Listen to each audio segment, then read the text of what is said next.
When the Luka Doncic trade went down, everyone thought one thing. This was the steal of the century. But now, after the Lakers have lost in the first round of the 2025 NBA playoffs, jokes are being made at the Lakers' expense because how does a team with LeBron James and Luka Doncic lose in the first round of the playoffs? I thought the saying was Lakers in 5, not Lakers will be home in 5. In this video though, I want us to slow down a bit and be as realistic as possible. Because just like everything in life, this isn't a black and white situation. There are shades of gray. Yes, the Lakers losing was incredibly disappointing. Yes, this is the worst case scenario for the NBA because we know that the Lakers bring in views. And yes, we have seen tons of overreactions with the Lakers are done narratives as somewhere Nico Harrison is probably throwing the biggest party of his lifetime. But again, we're going to be as fair as possible here to figure out what went wrong with this Lakers team, what their future holds. Can they still win a championship in the next season or two with LeBron and Luka? And also, we're going to talk about Anthony Edwards and the Timberwolves and why they deserve all of the credit in the world here. So what's up, Mike here, and is LeBron James really considering retirement after this series? We're about to watch that clip, but before that, if you do enjoy this video, if you are liking this content, it would be awesome if you could subscribe and turn on post notifications, only if you do like the video though. And now, is LeBron hinting at retirement? How many more years will we see you play?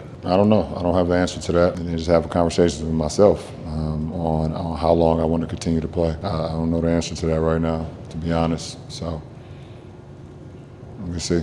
No one knows what's going on in LeBron's head except for LeBron, but I think the media is overreacting. I also think LeBron is probably overreacting a bit in his own head because this loss was shell-shocking. When you think you're going to be a championship contender and instead are bounced in the first round, I'm not an NBA superstar, but I'm sure the thoughts get dark. We should also keep in mind, LeBron plays mind games sometimes. So maybe he's playing La 4D chess and saying to the team, build me a legitimate title contender or I am threatening to retire right now. Regardless of any of that, we need to remember something very important here. Winning after making a trade deadline deal for a superstar is extremely difficult, especially when the player you add is one of the highest usage players we have ever seen in Luka Doncic. Luka and the Lakers did not go through training camp together. Instead, he joined the team about 2/3 of the way into the season, and whether you agree with it or not, modern NBA teams do not practice all that hard during the regular season. LeBron and Luka were learning to play together through in-game experience, and on paper, LeBron and Luka sound like a dream scenario, and at times the Lakers showed flashes of greatness with the two of them playing together. But this was far from a perfect fit just due to simple roster construction. If we had prime LeBron here, maybe the Lakers would have been able to make this work regardless, but LeBron is in his 40s, and with both Luka and Austin Reeves out there on the court at the same time, the perimeter defense was just simply not there. Anthony Edwards looked like he was playing 2K on rookie difficulty, just running by everyone he wanted to on the way to the rim. And then at the rim, there was no rim defense to be found. The depth for the Lakers wasn't there either, and that may have been their Achilles heel that's going underrated. The Lakers in the fourth quarter were historically bad in the playoffs this season. They not only were outscored in the fourth quarter every single game, in total, the Timberwolves outscored them 127-85 for this series, and only 16.9% of the Lakers' points came in the fourth quarter. So we know fatigue definitely played a role here. We also know that due to a mid-season trade, this was not a complete roster, and after the Lakers have a summer to build a complete roster, next season could be very different. We also know that one of the Lakers' biggest problems is a complete lack of a defensive center who can catch lobs at the rim. Losing in the first round of the playoffs is tough. I'm not trying to make excuses for the Lakers here, but the answer to the Lakers' problems could be as simple as bringing in a defensive center who could catch lobs at the rim. This lack of a good center was a glaring hole for the Lakers, and the Timberwolves severely exploited it. And I know,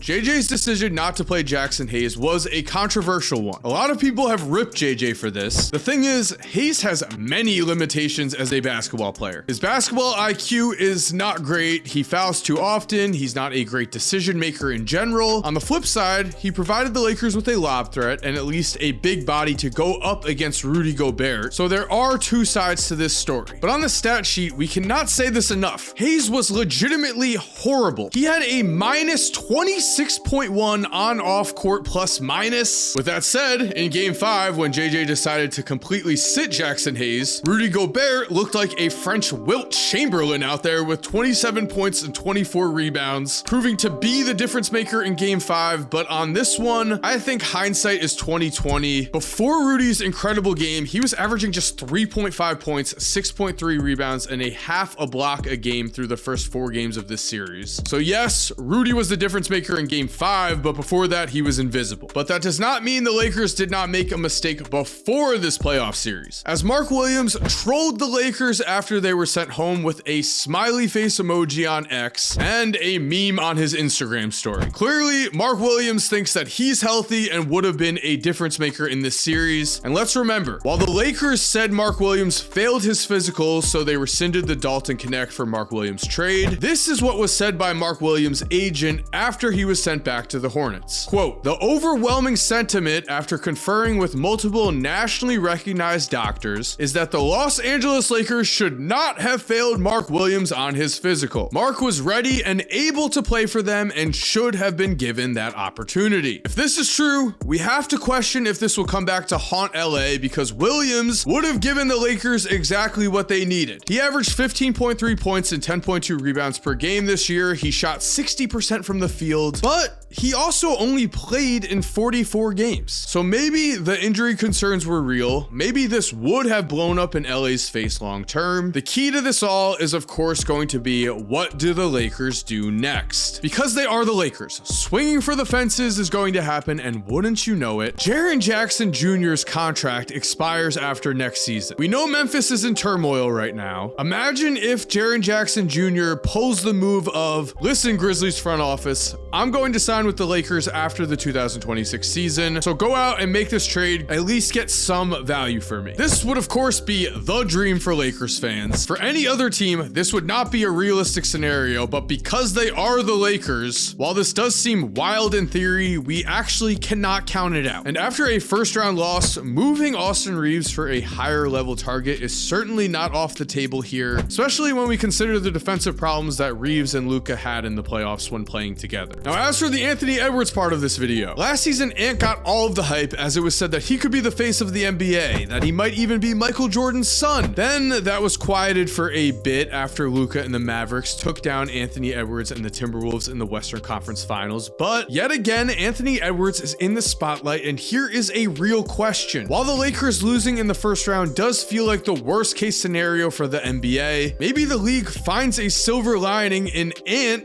taking the leap. Now, what's the next step? You already know it. Come on. All right. What's the conversation? Okay, hit me. Yes, sir. Anthony Edwards as a person is must-watch television. After beating the Lakers, he put on a show, digging into them a bit at the press conference. You know what makes it feel even better is that they said Lakers in 5 and the Wolves won in 5. So I think that makes it feel 10 times better. In the tunnel, he also said this. Batman, Superman. Lakers in 5. And even took a victory lap around Crypto Arena. How y'all gonna be f***ing with me? I just sent y'all home. What'd they say? Lakers in 5. And then look, when we was up 3-1, they said Lakers in 7. My favorite movie, Matilda. I'm gonna have to check that out. I've never seen it. Are you tripping? Yeah, I need to go see that. Anthony Edwards is in just his 5th season. He just averaged 27.6 points, 5.7 rebounds, and 4.5 assists per game this year, while also leading the league in three-pointers made. Russell Westbrook won his MVP at 26. Steph Curry won his first MVP at 26, and James Harden won his MVP at 28. Anthony Edwards could still make a substantial leap in his career, and now in the second round, he might just prove that the face of the league comments were one season too early. And there we have it. Thank you for watching. I hope you enjoyed today's video. If you are new to the channel, make sure to subscribe and turn on post notifications. Only if you did like the video though. If you're already subscribed, thank you so much for supporting. You are awesome. We all know it. And as always, have an awesome day, and cue that music.